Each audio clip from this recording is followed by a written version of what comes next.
Good morning fifth class. आज जो हम चैप्टर हम लोग लास्ट पढ़ रहे थे वो आपका प्लांट्स का रिप्रोडक्शन के ऊपर था, चैप्टर नंबर 2। तो आज उसका कंटिन्यूशन होगा। हमने यहाँ तक पढ़ा था कि एक प्लांट एक फ्लावर किस तरह एक फ्रूट में बदलता है। तो आगे हम पढ़ने वाले हैं फ्रॉम सीड टू प्लांट्स। तो अब फ्लावर से फ्रूट कैसे बनता है वो हमने समझ लिया। अब हम एक दाने को प्लांट में कैसे बदलते हैं वो हम लोग देखेंगे। तो from seed to plant, a seed is a very tiny life support package which can give rise to a new plant. A seed has three main parts: seed coat, cotyledons and embryo. तो जो seed होता है वो एक बहुत ही छोटा package होता है जिससे आप एक दाने से जो है एक पूरा पेड़ खड़ा कर सकते हो। और इसके तीन मेन पार्ट होते हैं: seed coat, cotyledons and embryo. आगे हम देखते हैं कॉटिलिडन्स किसको कहते हैं। ये आप जो देख पा रहे हो सीड, पहले हम इसके बारे में पढ़ते हैं। Seed coat, it is the outer covering that protects the baby plant inside the seed. The seed coat has a tiny hole through which the seed gets water. अभी आप देख पा रहे हो ये जो दाना है ये सीड है, ठीक है। इसके बाहर जो ये ब्राउन कलर का कोट देख रहे हो, ये जो छिलका होता है इसको सीड कोट कहते हैं। ये जो छिलका है ये सीड कोट होता है, ठीक है।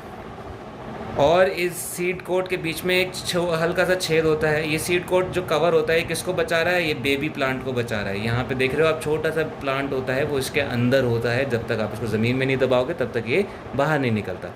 और यहीं पे एक छेद भी होता है जिसके थ्रू ये पानी, हवा और न्यूट्रिशन अंदर ले पाता है। तो सीड लीव्स और कॉटिलिडन्स, तो ये जो आप दो बड़े जो ये आप दाने देख रहे हो, ये जो दाने अभी हमने ये जो है ये कवर है। ये किसको कवर कर रहा है? दाने को कवर कर रहा है। तो ये जो दाने हैं इसको कॉटिलिडन्स कहते हैं। क्या कहते हैं? कॉटिलिडन। किसी किसी में एक कॉटिलिडन होता है, किसी किसी में दो कॉटिलिडन्स होते हैं। यानी कि अगर आप जैसे चना देखोगे, चने को आप बीच में आधा कर सकते हो, है ना, तो उसमें दो कॉटिलिडन्स हैं।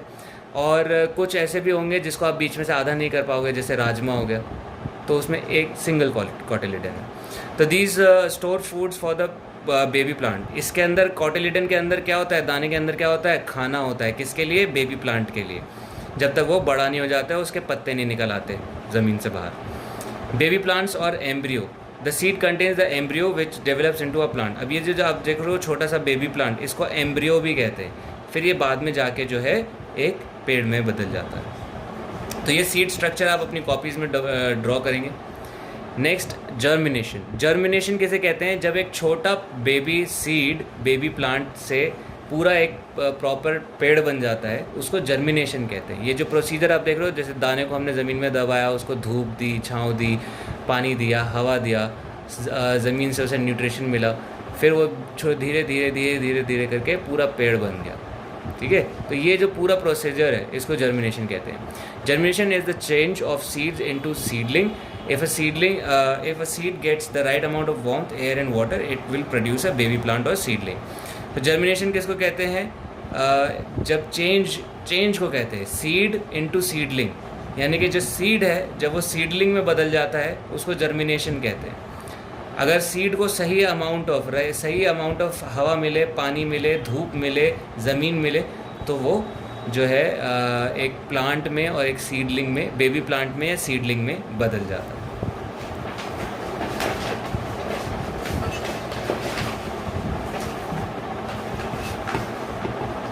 आगे देख लेते हैं। During germination the seed absorbs water and the cells of the embryo starts dividing and increasing in size.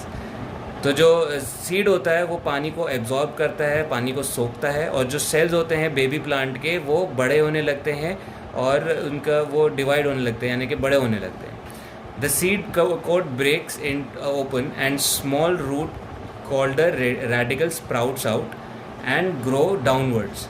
तो जो स्मॉल जो हमारा बेबी जो सीड कोट होता है, एक टाइम के बाद वो टूट जाता है, ठीक है, वो खुल जाता है, और उसमें से एक रूट, छोटा सा रूट निकलता है, उसको रेडिकल कहते हैं। जो छोटा सा रूट निकलता है उसको रेडिकल कहते हैं। वो निकल के बाहर आता है और वो नीचे की तरफ जाने लगता है। यहाँ पे आप पिक्चर में भी देख पाओगे आपकी किताबों के पेज नंबर 13 पे।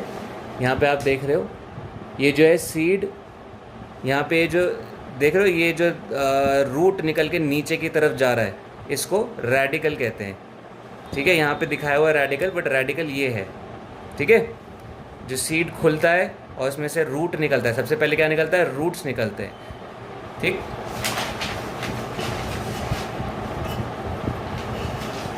अब रेडिकल के बाद क्या होता है, this is the beginning of the root system, this is followed by growth of plumule, a small shoot which grows upwards and produces the stem and leaves forming the shoot system।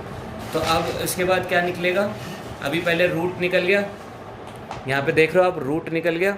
अब ये नीचे से अब सीधा ऊपर plumule निकलता है, ये देख रहे हो आप, ये प्लूम्यूल है पूरा, जो छोटा सा आप देखोगे ज़मीन के बाहर से एक छोटी सी वो निकल के आती है, पेड़ का एक छोटा सा पार्ट निकल के आता है, उससे स्टेम बनता है, लीव्स बनती हैं, उसको प्लूम्यूल कहते हैं। क्या कहते हैं, प्लूम्यूल। तो ये दो डायग्राम्स आपको अपनी कॉपी में बनाने होंगे, ठीक है, सीड जर्मिनेशन का और सीड स्ट्रक्चर का।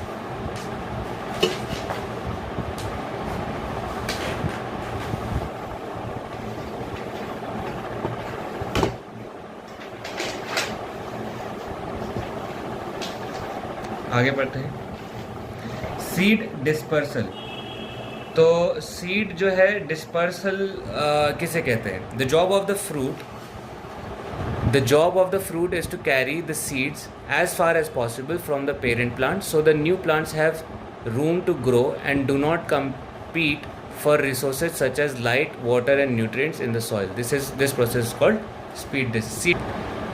अब आप सोचो, एक आम का पेड़ है, ठीक है, अगर कोई उसे खाएगा नहीं, आम को खाएगा नहीं, या आम को मतलब कोई जानवर नहीं खाएगा या इंसान नहीं खाएंगे, तो सारे सीड क्या है, कहाँ गिरेंगे, पेड़ के नीचे ही गिरेंगे।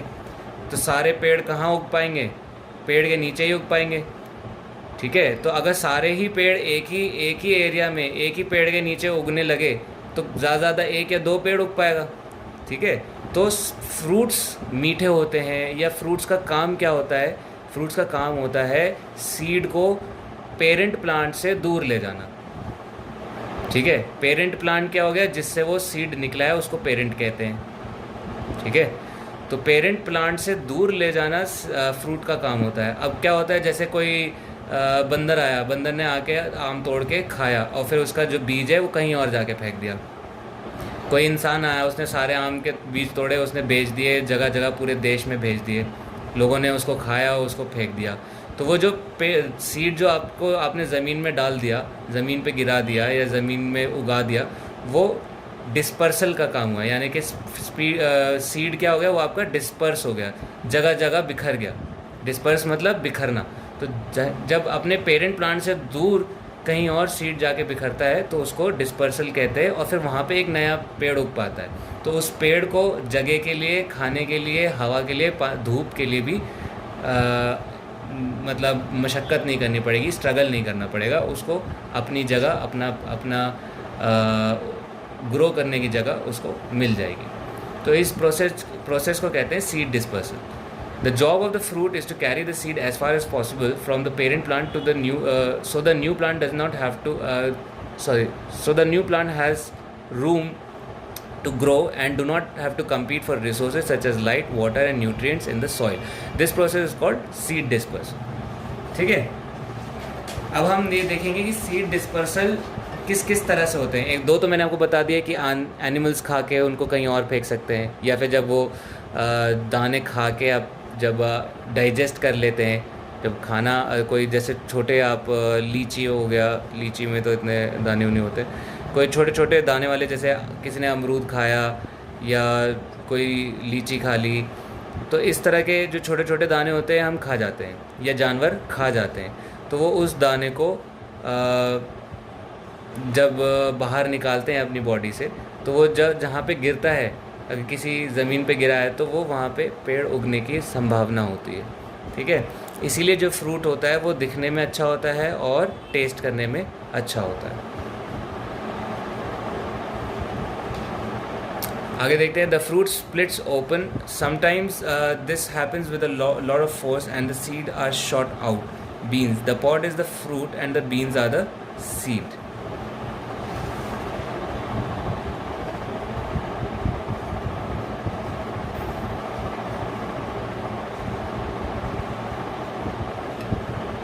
ठीक है। तो जो फ्रूट होता है वो खुलता है, आई मीन कभी कभार थोड़े ज़्यादा फोर्स के साथ खुलता है, ठीक है। और वो जो है बीन्स की तरह जो है वो शॉर्ट आउट हो जाता है, मतलब जैसे आपने बीन्स आपने देखे होंगे, मटर के दाने जो होते हैं, तो उसके अंदर जो सीड होती है जब वो बड़े हो जाते हैं तो वो फट पड़ते हैं, ठीक है। तो जब वो फट पड़ते हैं तो वो क्या है, जगह जगह थोड़ा दूर जाके बिखरते हैं, जिससे वहाँ पे थोड़ा सा दूर जो है पेरेंट प्लांट से उस सीड के उगने की संभावना बढ़ जाती है। The fruits have little hooks, these hooks stick to the fur of animals and burdock. तो कुछ फ्रूट्स होते हैं जिनमें हुक्स होते हैं, जैसे लीची हो गया या कुछ ऐसे कुछ आपके फ्रूट्स होते हैं जो जानवरों की बॉडी पे चिपक जाते हैं, उनमें हुक्स लगे होते हैं और वो एनिमल्स जो हैं उसको दूर जाके गिरा पाता है। द फ्रूट्स हैव विंग्स और hair and this let's them get carried away by the wind, they like Sycamore trees have winged fruits. अब ये जो साइकामोर ट्रीज़ है, इस ट्री के जो फ्रूट्स होंगे उनमें पर लगे होते हैं, ठीक है। एक विंग्स तरह का ऐसा करके स्ट्रक्चर बना होता है जिससे वो थोड़ा उड़ पाते हैं। तो जब हवा तेज़ चलती है और वो पूरे पक जाते हैं तो वो दूर जाके कहीं गिरते हैं। अब आपको क्या काम करना है, जैसे कि मैंने आपको बताया, कोई ऐसा वर्ड आपको मिले, अब जैसे मैं आपको इस क्लास में दिखा नहीं पा रहा हूँ कि साइकामोर ट्री कैसा होता है या उसका फ्रूट कैसा होता है, आप जाएंगे गूगल करेंगे इसको, ठीक है। बर्डॉक, इसको आप गूगल करेंगे, ठीक है। ये जितने भी ऑप्शन दिए, बीन्स कैसे शॉर्ट आउट करता है, इसको आप गूगल करेंगे, ये यूट्यूब पे देखेंगे तो आपको थोड़ा और बेहतर समझ में आएगा, ठीक है। तो आगे देख लेते हैं। अब यहाँ हम देख लेते हैं फ्रूट्स फ्रॉम स्पोर्स। अब कुछ पेड़ ऐसे होते हैं जो ना ही उनके पास फ्रूट्स होते हैं और ना ही वो कोई बीज गिराते हैं, तो वो कैसे अपने मतलब दूसरे प्लांट्स रिप्रोड्यूस करते हैं। तो उनमें क्या होता है, टाइनी स्पोर्स होते हैं, ठीक है, जैसे फंगाई हो गए। अब स्पोर्स मैं आपको कैसे समझाऊँ, जैसे अगर ये कोई प्लांट है, जैसे ये प्लांट आपका साइड में दिया हुआ है फंगाई, तो इनमें जो है एक और स्पोर निकल आता है, यहाँ से एक और स्पोर निकल आएगा और उससे एक और प्लांट पैदा हो जाता है, ठीक है। तो ये स्पोर्स के थ्रू पैदा होते हैं। They do not produce seeds, they grow with the help of tiny spores, fungi, ferns and Moses are a few examples of such plants. तो ये जो है फंगाई, फर्न और मॉस, जो ये जो प्लांट्स है, ये स्पोर्स के थ्रू ऐसे ऐसे करके ये बड़े होने लगते हैं, ठीक है। स्पोर्स के ऊपर स्पोर्स पैदा होते हैं। आगे देख लेते हैं ग्रोइंग प्लांट्स फ्रॉम रूट्स।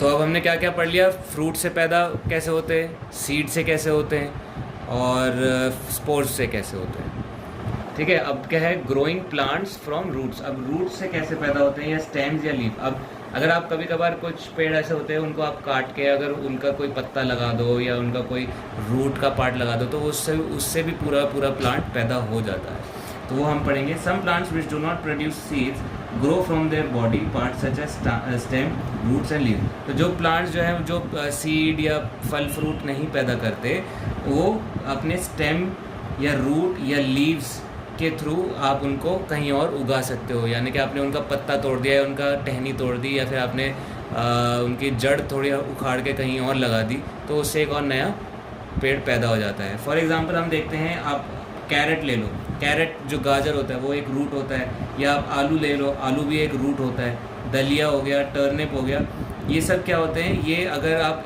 ये एक रूट होते हैं। गाजर रूट होता है, आप गाजर तोड़ के कहीं और लगा दोगे तो वो एक नया पेड़ पैदा कर देगा। तो ये रूट से ऐसे पैदा होते हैं। दूसरा बाय स्टेम्स, यानी कि अगर आप उनका स्टेम तोड़ के कहीं और लगा दोगे तो वहाँ पे पैदा हो जाएगा। जैसे आप गुलाब का फूल है, उसका आप स्टेम तोड़ दो, कटा हुआ गुलाब का फूल आप ज़मीन पे गाड़ दो, उससे रूट्स निकल आएंगे तो पूरा पेड़ बन जाएगा। उसी तरह हिबिस्कस हो गया, कोयलेस हो गया और मनी प्लांट को आप कहीं भी तोड़ के लगा दोगे तो वो आपका एक और नया प्लांट में बदल जाता है, ठीक है। ये सब आपको पता होना चाहिए। Potato and ginger are underground stems, they beer tiny buds. तो पोटैटो जो हो गया या जिंजर जो हो गया, ये ज़मीन के अंदर होते हैं, इनको रूट्स नहीं बोलते, इन्हें क्या बोलते हैं, अंडरग्राउंड स्टेम्स बोलते हैं। जिंजर क्या, अदरक, each bud is capable of growing into a new plant. तो हर बड किसे कहते हैं, जो नया आलू का या अदरक का जो छोटा सा पीस होगा, जो बेबी प्लांट होगा, उसको बड कहते हैं। वो एक नया पूरा का पूरा प्लांट बनाने का काबिल होता है। अब कुछ प्लांट्स जो है वो लीव्स से भी रिप्रोड्यूस करते हैं। जैसे लीव्स में देखो स्पोर्स, जैसे ये स्पोर की तरह निकल रहा है, उसी तरह ये लीव्स में भी मैं आपको बता दूं, the leaves of certain plants such as those of bryophyllum. इस पेड़ का नाम क्या है, bryophyllum. Produce buds on their margin, वो अपने मार्जिन पे क्या है, बर्ड पैदा कर लेते हैं। बर्ड मैंने आपको बताया बेबी प्लांट कहते हैं, ठीक है। बर्ड्स पैदा कर लेते हैं और वो पूरा एक पेड़ में बदल जाता है। जब पत्ता नीचे ज़मीन पे गिर जाता है और वो गिर के ज़मीन में मिल जाता है, तो ये जो बर्ड्स होते हैं ये पूरे पेड़ में बदल जाते हैं, ठीक है। तो यहाँ पे हमने पढ़ लिया कि एक पेड़ के कितने तरीके होते हैं रिप्रोड्यूस करने के, कहाँ से आप उसको एक नया पेड़ बना सकते हो। तो पहला हमने पढ़ा फ्रूट से, दूसरा हमने पढ़ा सीड से, तीसरा हमने पढ़ा उसके बॉडी पार्ट से, और हमने एक पढ़ा था स्पोर्स से। तो ये 4 तरीके हैं जिससे एक प्लांट एक नए प्लांट को जन्म देता है। आगे पढ़ते हैं एग्रीकल्चर। एग्रीकल्चर किसे कहते हैं, खेती बाड़ी को कहते हैं। Imagine that you have a small kitchen garden in which you grow fruits and vegetables. These fruits and vegetables may be enough for you and your family, but can you grow enough fruits and vegetables in your kitchen garden to feed 10,000 people? In order to feed the entire population, plants are grown on a large scale. The practice of growing plants on a large scale for food or other purposes is called agriculture. तो वो practice जिससे आप हज़ारों लोगों को, लाखों लोगों को जो है खाना खिला सको, या लार्ज स्केल पे जब आप खाना पैदा करते हो, खाना खाने के लिए या फिर उससे बिज़नेस करने के लिए, तो उसको एग्रीकल्चर कहते हैं, ठीक है। जब अब आप अपने घर के सामने आपने मान लो गाजर मूली उगा दिए, तो उससे आप अपना पेट तो भर लोगे, लेकिन क्या आप उससे आगे वो एक छोटा एग्रीकल्चर नहीं हुआ, वो छोटा आपका एक स्केल हो गया। जब यही चीज़ हम बड़े स्केल पे करते हैं, बहुत सारे अनाज उगाते हैं, तो उसको एग्रीकल्चर कहते हैं, ठीक है। तो ये बेसिक यहाँ पे आपको पिक्चर्स दिए हैं, उससे समझाया गया है कि एग्रीकल्चर में क्या क्या होता है। ज़मीन खोदी जाती है, उसमें पानी डाला जाता है, उसमें बीज डाले जाते हैं, फिर उसको और पानी दिया जाता है, ठीक है। और उसके अंदर फिर उसको पेस्टिसाइड्स, इंसेक्टिसाइड्स दिए जाते हैं ताकि कीड़े मकोड़े ना लगे। फिर उसको काटा जाता है, जो अनाज उगता है उसको काटा जाता है। तो ये सब एग्रीकल्चर का पार्ट है, ठीक है। और आगे पढ़ लेते हैं। Crops need protection from birds, insects, rats etcetera before and after harvesting. Crops are sprayed with chemicals called pesticides to protect them from insects and other harmful animals. Farmers also use scarecrows to protect crops from birds. In hilly areas, people grow crops by cutting steps into the mountain. In the mountain, this is known as step farming. A particular crop may grow well in one season and may not grow that well in another season. Farmers grow different crops in different seasons. Crops grown from June to October are known as kharif crops. ये line important है। जून से अक्टूबर उगने वाले जो crops होते हैं उन्हें खरीफ crops कहते हैं। These crops depend largely on monsoon rains. इनको ज़्यादातर हैवी बारिश की ज़रूरत होती है। एग्जाम्पल हो गए जैसे चावल और मेज़। अब इसमें क्या लिखा है, क्रॉप्स जिन्हें क्रॉप्स को क्या है, प्रोटेक्शन की ज़रूरत होती है। किससे, पेड़ से, जानवरों से, चिड़ियों से, कीड़े मकोड़ों से, चूहों से। तो इसके लिए, इनसे बचाने के लिए जो होता है, फार्मर्स पेस्टिसाइड्स का इस्तेमाल करते हैं, यानी कि ये एक केमिकल डालते हैं उस पर, जिससे कीड़े मकोड़े और चूहे वगैरह दूर रहते हैं। और कुछ फार्मर्स जो होते हैं वो स्केयर क्रोज का भी इस्तेमाल करते हैं। स्केयर क्रोज आपने देखा होगा, जैसे किसी खेत में गानों, जैसे बॉलीवुड के गानों में भी आपने देखा होगा कि खेत में एक डंडे पे मटका लगा देते हैं और उसको एक इंसान जैसी शक्ल दे देते हैं, ताकि वो इसलिए लगाते हैं ताकि जो पक्षी होते हैं उनको लगे कि हाँ कोई इंसान खड़ा हुआ है, तो वो उस खेत के पास नहीं जाते, ठीक है। अच्छा, कुछ जगहों पे स्टेप फार्मिंग होती है, यानी कि पहाड़ को इस तरह स्टेप्स में काट दिया जाता है, ठीक है, और फिर यहाँ पे पेड़ उगाया जाता है। क्योंकि अगर जब पहाड़ ऐसा स्ट्रेट होता है ना, तो उस पर जब पानी गिरता है तो वो सब कुछ उखाड़ता हुआ चला जाता है। बारिश हो गई तो पानी सारा पेड़ पौधों को उखाड़ता हुआ चला जाएगा। लेकिन जब स्टेप्स पे पानी गिरता है तो वो स्लो हो जाता है और पेड़ों को, पौधों को पानी अच्छे से मिल जाता है। इसको कहते हैं स्टेप फार्मिंग, ठीक है। अब उसके बाद हमने पढ़ा कि कुछ क्रॉप्स जो हैं गर्मियों में अच्छे पैदा होते हैं, कुछ क्रॉप्स बारिश में अच्छा पैदा होंगे, और कुछ क्रॉप्स जो हैं सर्दियों में अच्छे पैदा होते हैं। तो जो गर्मियों में अच्छे पैदा होते हैं, जून टू अक्टूबर, सॉरी, जो बारिश के मौसम में जो ज़्यादा अच्छे से पैदा होते हैं उनको ख़रीफ क्रॉप्स कहते हैं। इनको ये मानसून रेन की बहुत ज़रूरत होती है। फॉर एग्ज़ाम्पल राइस एंड मेज़।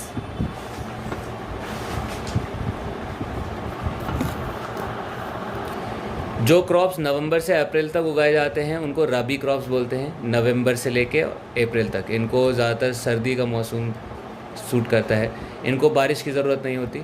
For example beans and legumes. I am sure आपको लेग्यूम्स और मेज़ का मतलब नहीं मालूम होगा, तो आई वुड रिक्वेस्ट कि आप लोग इसको गूगल करें और अपनी थोड़ी पढ़ाई खुद भी करें। ठीक है, तो यहाँ पर ये चैप्टर ख़त्म होता है। इस चैप्टर के जितने भी क्वेश्चन आंसर्स हैं, शॉर्ट एंड लॉन्ग क्वेश्चन, वो सबके मैं आपको फ़ोटो क्लिक करके भेज रहा हूँ। आई होप आप लोगों को समझ में आया होगा। कोई डाउट हो, कुछ सवाल हो तो आप फ़ोन करके पूछ सकते हैं। शुक्रिया।